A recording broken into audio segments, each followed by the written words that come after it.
Hello everyone, class 12th विषय Hindi CBSE।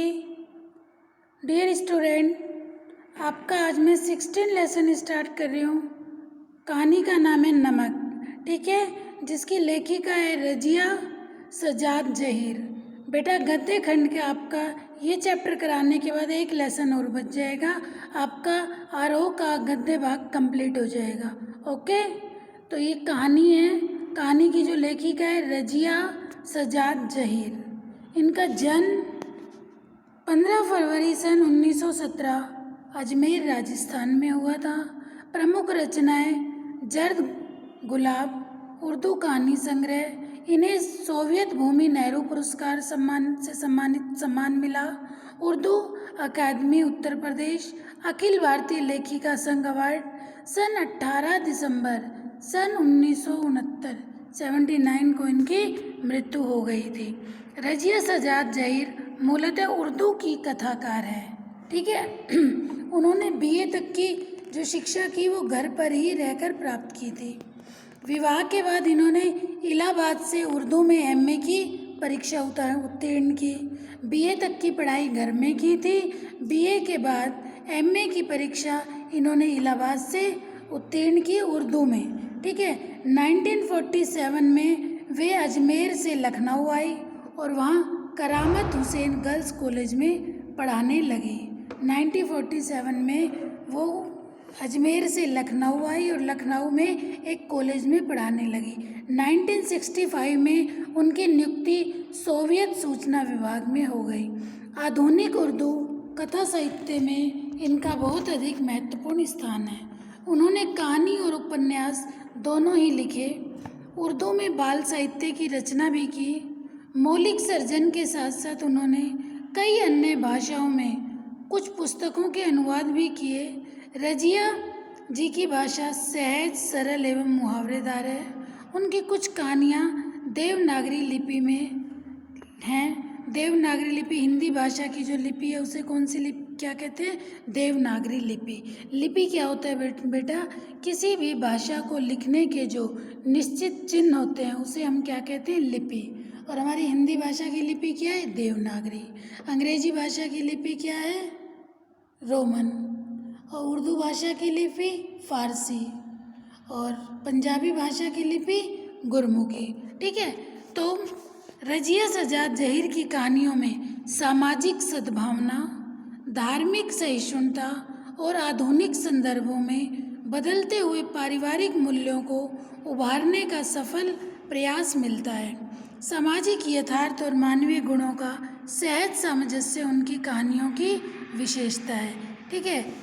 इनकी लिखी कहानी नमक शीर्षक कहानी, ठीक है। रजिया सजाद जहीर की नमक शीर्षक कहानी भारत पाकिस्तान विभाजन के बाद सरहद के दोनों तरफ के विस्थापित पुनर्वासित जनों के दिलों को टटोलती एक मार्मिक कहानी है, ठीक है। दिलों को टटोलने की इस कोशिश में अपने पराये देश प्रदेश कई प्रचलित धारणाओं पर सवाल खड़े किए गए। विस्थापित होकर आई सिख बीबी आज भी लाहौर को अपना वतन मानती है और सौगात पर वहाँ का नमक लाए जाने की फरमाइश करती है। कस्टम अधिकारी नमक ले जाने की इजाज़त दे देते हैं। नमक को ज़िले में ले जाना क्या था? गैर कानूनी था। दिल्ली को अपना वतन बताना। इसी तरह भारतीय कस्टम अधिकारी जो था सुनील दासगुप्त का कहना है कि मेरा वतन ढाका है।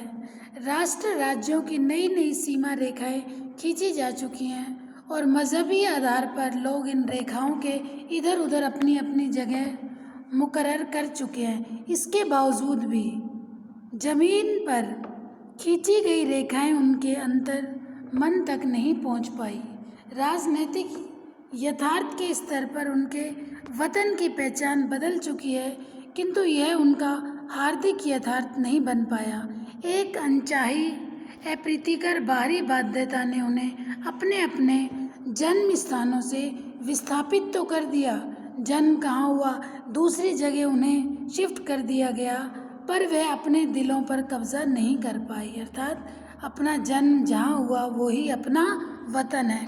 अब नमक जैसी छोटी सी चीज़ का सफ़र पहचान के इस हार्दिक पहलू को परत दर परत उखाड़ देता है। यह हार्दिक पहलू जब तक सरहद के आर पार तक जीवित है तब तक यह उम्मीद की जा सकती है कि राजनीतिक सरहदें एक दिन बेमानी हो जाएंगी।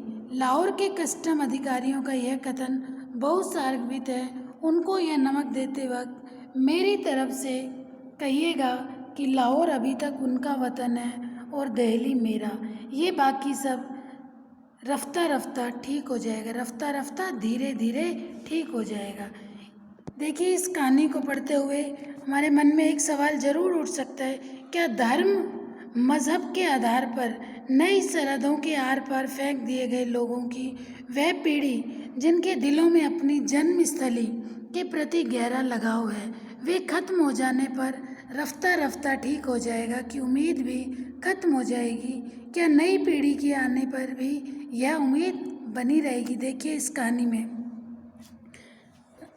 कितना बताया गया है कि देश की सरहद पर जब लोगों को विस्थापित कर दिया गया, ठीक है, विस्थापित होने के बावजूद भी हर कोई किसी को अपने जन्म स्थल के प्रति बहुत अधिक प्रेम था, वो उसे ही अपना वतन मानते हैं। ऐसे ही इस कहानी में बताया गया है कि जो सिख बीबी है वो लाहौर को ही अपना वतन मानती है और साफिया जब लाहौर जाती है तो उससे पूछती है, बातचीत करती है कि आपके लिए लाहौर से क्या लाऊं, तो वो क्या लाने के लिए कहती है, नमक। ठीक है, क्योंकि लाहौर कितना प्यार और अपने शहर के प्रति उसे कितना अधिक प्रेम है। ऐसे ही कई अलग अलग उदाहरणों के माध्यम से बताया गया है कि अपना वतन तो अपना वतन होता है। एंड देखिए, इस कहानी का इस तरीके से किया गया कि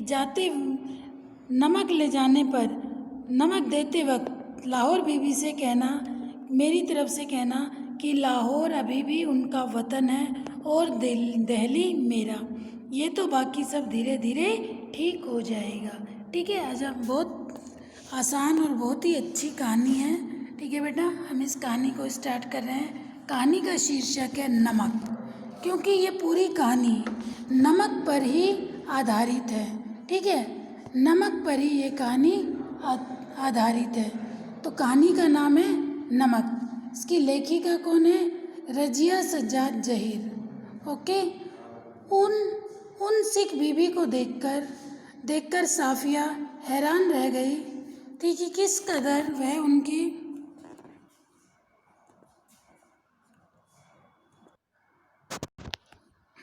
तो देखिए बेटा, ये बहुत ही आसान कहानी है, बहुत अच्छे से समझ आएगी, बहुत इंटरेस्टेड कहानी है। नमक, कहानी का नाम है नमक। जैसा कि पाठ का शीर्षक है नमक, तो ये हमारी पूरी कहानी नमक पर आधारित है। उन सिख बीबी को देखकर साफिया हैरान रह गई कि किस कदर वह उसकी माँ से मिलती थी।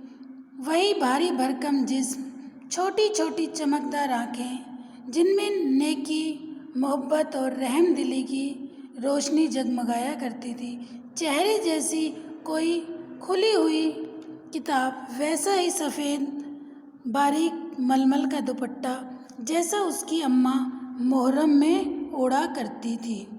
देखिए, उन सिख बीबी को देखकर साफिया हैरान रह गई। साफिया ने एक सिख बीबी को देखा और उसे देखकर साफिया हैरान रह गई। हैरान इसलिए रह गई कि वो सिख बीबी साफिया को अपनी कैसे लग रही थी, अपनी अम्मा की तरह लग रही थी। और उससे वैसा ही सफ़ेद बारीक मलमल का दुपट्टा जैसा कि साफिया की जो अम्मा थी वो मुहर्रम में ओढ़ा करती थी। जब साफिया ने कई बार उनकी तरफ मोहब्बत से देखा तो उन्होंने भी उसके बारे में घर की बहू से पूछा। उन्हें बताया गया कि ये मुसलमान है, कल ही सुबह लाहौर जा रही है अपने भाइयों से मिलने। जैसे साफिया प्रेम भरी निगाहों से उस सिख बीबी की ओर देख रही थी। ठीक है, क्यों? क्योंकि वो सिख बीबी साफिया को अपनी अम्मा जैसी प्रतीत हो रही थी। वैसे ही दुपट्टा ओढ़ा हुआ था, वैसा ही रंग रूप, ठीक है, जैसा दुपट्टा उसकी अम्मा मोहर्रम पर ओढ़ा करती थी। तो इतना प्यार भरी दृष्टि से जब उसकी साइड देख रही थी तो सिख बीबी ने भी अपनी बहू से साफिया के बारे में पूछा। तो पता चला कि कल ही ये लाहौर जा रही हैं। ठीक है, लाहौर अपने भाइयों से मिलने, जिन्हें इन्होंने कई साल से नहीं देखा। लाहौर का नाम सुनकर वे उठकर साफिया के पास आ बैठी और उसे बताने लगी उनका लाहौर कितना प्यारा शहर है, वहाँ के लोग कैसे खूबसूरत होते हैं। उम्दा खाने और नफीस कपड़ों के शौक, सैर सपाटे के रसिया, जिंदा दिली की तस्वीर। कीर्तन होता रहा। दोनों एक सत्संग पे मिली थी। कीर्तन होता रहा। वे आहिस्ता आहिस्ता बातें करती रही। साफिया ने दो एक बार बीच में पूछा कि माता जी, आपको तो यहाँ आए बहुत साल हो गए होंगे। हाँ बेटी, जब हिंदुस्तान बना था तभी हम लाहौर से यहाँ आ गए थे। वैसे तो जब यहाँ भी हमारी कोठी बन गई है, बिजनेस है, सब ठीक है, पर लाहौर की बहुत याद आती है। हमारा वतन तो लाहौर ही है। वो अपना वतन किसे बताती है? लाहौर को। फिर पलकों से कुछ सितारे टूटकर दुधियाई आंचल में समा जाते हैं। बात आगे चल पड़ती है मगर घूम फिर कर फिर उसी जगह पर आ जाती है, साडा लाहौर। मतलब जब हिंदुस्तान बना था तो देखिए ये यहाँ कहाँ, पाकिस्तान से कहाँ गई थी? इंडिया में। लेकिन अपना वतन किसे मानती हैं? लाहौर को। और कहती है हमारा लाहौर। तो उन्हें अपने वतन से कितना अधिक लगाव है। ये स्टार्टिंग में पहला पहला उदाहरण है। कीर्तन कोई 11 बजे खत्म हुआ। जब वे प्रसाद हाथ में लिए उठने लगी और साफिया के सलाम के जवाब से दुआएं देती हुई रुखसत होने लगी, तब साफिया ने धीमे से पूछा, आप लाहौर से कोई सौगात मंगाना चाहें तो मुझे हुक्म दीजिए। साफिया ने सिख बीबी से कहा कि आपको अगर लाहौर से कुछ मंगाना है तो आप मुझे बता दीजिए, मैं लाहौर से आपके लिए कुछ ले आऊँगी। कि वे दरवाजे में लगी खड़ी थी, हिचकिचाकर बहुत ही आहिस्ता से बोली, अगर ला सको तो थोड़ा सा लाहौरी नमक ले आना। 15 दिन यूं गुजरे कि पता ही नहीं चला। जिम खाना, अब देखिए साफिया अपने भाइयों के घर काफ़ी टाइम बाद गई थी। ठीक है, बार बार तो जाना नहीं होता था। भाइयों ने खूब मेहमानी की, खूब अच्छे से बहन को घुमाया फिराया। 15 दिन बीत गए, पता ही नहीं चला। जिम खाना की शामें, दोस्तों की मोहब्बत, भाइयों की खातिरदारियाँ, उनका बस न चलता था कि बिछड़ी हुई परदेसी बहन के लिए क्या कुछ ना कर दें। दोस्तों, अजीजों की ये हालत कि कोई कुछ लिए आ रहा है, कोई कुछ लिए आ रहा है बहन के लिए। कुछ कहाँ रखें, कैसे पैक करें। भाई अब जाने के दिन आ गए तो सबको ये लग रहा था कि काफ़ी समय बाद तो बहन आती है, इसे क्या क्या दें, क्या सब सामान लाने में लगे हुए थे, ले जाएं। एक समस्या थी, सबसे बड़ी समस्या थी बादामी कागज़ की एक पुड़िया जिसमें कोई सेर भर लाहौरी नमक था। साफिया का भाई एक बहुत बड़ा पुलिस अफसर था। उसने सोचा कि वह ठीक राय दे सकेगा। चुपके से पूछने लगी, क्या भैया नमक ले जा सकते हैं? क्योंकि जब हमारा ये बंटवारा हुआ था, हिंदू मुस्लिम जब विभाजन हुआ था, भारत पाकिस्तान का जब विभाजन हुआ था, तो वहाँ से नमक लाने की अनुमति नहीं थी। नमक के लिए कानून बनाया गया था। ठीक है, और गांधी जी ने जो ये नमक आंदोलन चलाया था, ये इसी कानून को भंग करने के लिए। ठीक है, तो वहाँ पे क्या, बहन ने अपने भाई से पूछा कि क्या मैं 1 किलो भर नमक ले जा सकती हूँ? वह हैरान होकर बोला, नमक तो नहीं ले जा सकते, गैर कानूनी है। और नमक का आप क्या करेंगी? आप लोगों के हिस्से में तो सबसे बहुत ज़्यादा नमक पहले से ही आया है। वह झुंझला गई। मैं हिस्से बखरे की बात नहीं कर रही भाई, आया होगा, मुझे तो लाहौर का नमक चाहिए। मेरी माँ ने यही मंगवाया है, मेरी माँ ने यही मंगवाया है। साफिया ने किसके लिए कहा? सिख बीबी के लिए। क्या सिख बीबी ने लाहौर से क्या सौगात मंगवाई थी? लाहौरी नमक। अब भाई पुलिस में था, उसने कहा क्योंकि नमक पर कानून बनाया गया था कि नमक का आयात निर्यात नहीं हो सकता था, तो उसने कहा मुझे नमक ले जाना है, मेरी माँ ने मंगवाया है। भाई की समझ में कुछ नहीं आया, माँ क्यों जिक्र था, वे तो बंटवारे से पहले ही मर चुकी थी। अब भाई को बड़ी हैरानी हो रही थी कि ये किस माँ की बात कर रही है, हमारी माँ को मरे तो बंटवारे से पहले ही माँ मर गई थी। जरा नरमी से समझाने के अंदाज में बोला, देखिए बाजी, बाजी बहन को बोला जाता है, आपको कस्टम से गुजरना है, और अगर एक भी चीज़ ऐसी वैसी निकल आई, क्योंकि हर जगह आपकी चेकिंग होगी, तो आपके सामान की चिंदी चिंदी बिखेर देंगे कस्टम वाले। कानून जो, वह बिगड़ कर बोली, निकल निकल आने का क्या मतलब, मैं क्या चोरी से ले जाऊंगी, छिपा के ले जाऊंगी, मैं तो दिखा के जता के ले जाऊंगी। भाई यह तो बहुत ही गलत बात करेगी। कानून, अरे फिर वही कानून कानून कहे जाते हो, क्या सब कानून हुकूमत के ही होते हैं, कुछ मोहब्बत मुरोवत आदमियत इंसानियत के नहीं होते। देखिए इस पंक्ति में वो क्या कह रही है, कानून कानून, तुम सिर्फ कानून कानून की बात कर रहे हो, क्या सब कानून हुकूमत के ही होते हैं, मोहब्बत का मुरोवत आदमियत इंसानियत कुछ नहीं होती। आखिर कस्टम वाले भी तो इंसान होते हैं, कोई मशीन तो नहीं होते।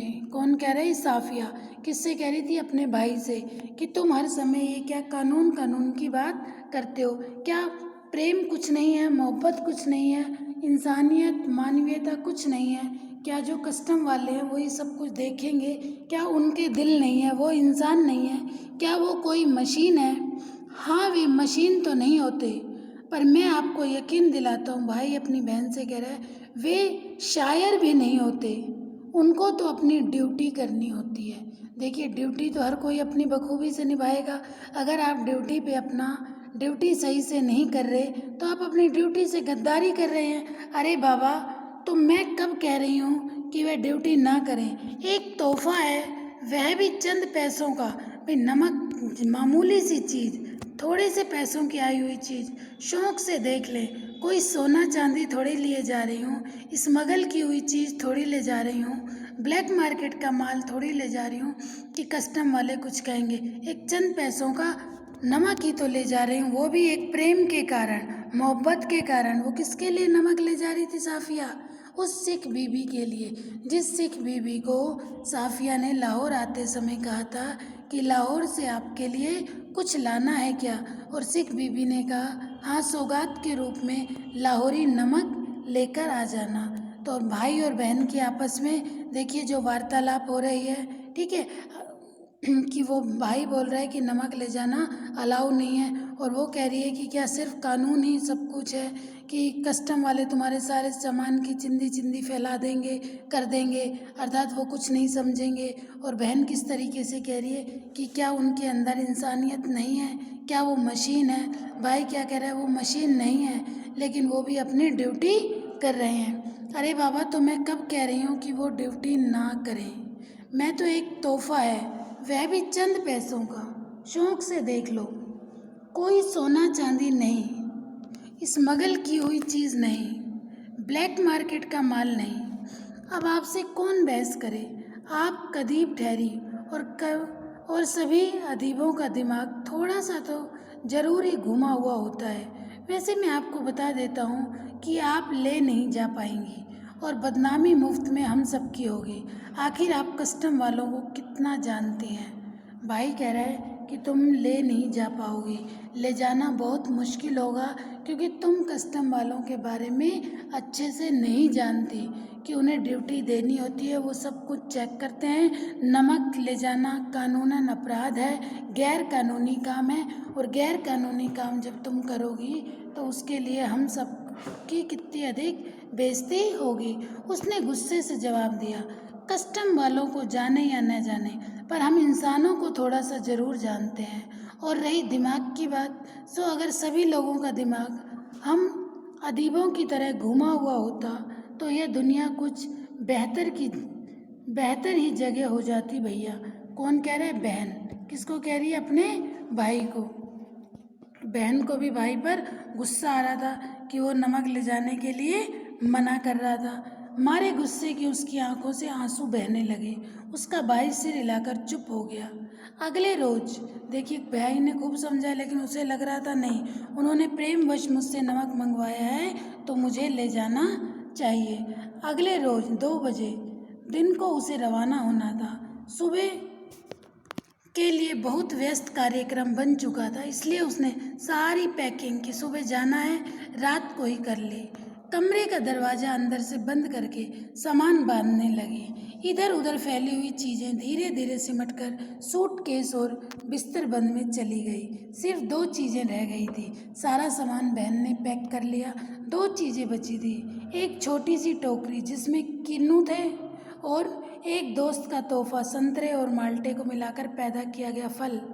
माल्टे की तरह रंगीन और मीठा, संतरे की तरह नाजुक, और दूसरी थी वह नमक की पुड़िया। किन्नू संतरे का ही एक रूप होता है और दूसरा सामान रह गया था नमक। सारी पैकिंग हो गई थी, सिर्फ अब इस 2 सामानों को पैक करना था, वो एक किन्नू और एक नमक। इसे कहाँ रखना है? लेकिन उसने बिल्कुल नहीं मानी, यही माना कि मैं ये नमक लेकर जाऊंगी और चोरी छिपे नहीं बल्कि सबको दिखाकर लेकर जाऊंगी। ठीक है बेटा, आज हम इतना ही पढ़ेंगे कि सिख बीबी ने से उसकी मुलाकात होती है साफिया की। ठीक है, और साफिया सिख बीबी से लाहौर का सौगात के रूप में नमक मंगाती है और लाहौर रुककर जब वो वापस आने लगती है तो सिख बीबी के लिए नमक लाने के लिए अपने भाई से इजाज़त लेती है। लेकिन भाई कस्टम वालों के बारे में बताता है, नमक के बारे में बताता है कि नमक ले जाना गैर कानूनी काम है। तो वो अपने भाई को बहुत से उदाहरण देती है कि मैं कोई और गलत काम थोड़ी कर रही हूँ, कुछ और ज़्यादा यहाँ से थोड़ी ले जा रही हूँ, चंद पैसों का नमक ही तो ले जा रही हूँ। लेकिन उसने ठान लिया कि नमक मुझे लेकर जाना है, क्योंकि सिर्फ कानून ही सब कुछ नहीं होता, मोहब्बत भी कुछ है, इंसानियत भी कुछ है, मानवीयता भी कुछ होती है। और वो नमक को लाने के लिए, और वो अपने भाई से कहती है कि मैं चोरी छिपे नहीं ले जा रही बल्कि सबको दिखाकर लेकर जाऊंगी। आज हम बेटा इतना ही करेंगे। ठीक है, कोई भी डाउट हो अपने डाउट ज़रूर क्लियर कर लेना। आज होमवर्क नोटबुक में लेखिका परिचय लिख लेना। ठीक है, कोई डाउट हो अपने डाउट ज़रूर क्लियर करना। ओके बेटा, थैंक यू।